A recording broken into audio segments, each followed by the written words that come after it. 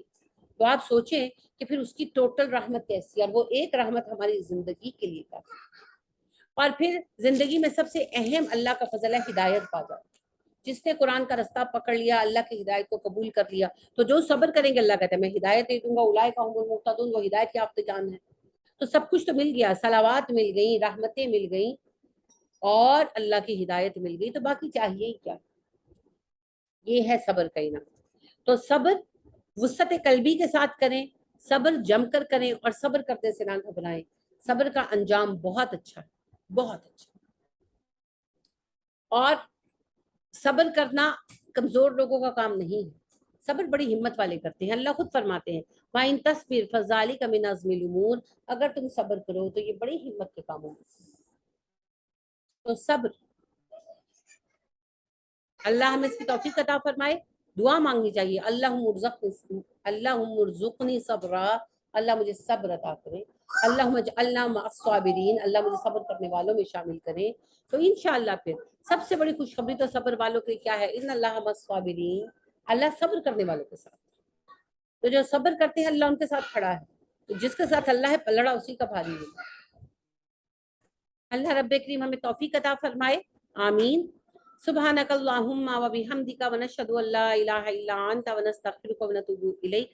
السلام علیکم ورحمۃ اللہ وبرکاتہ.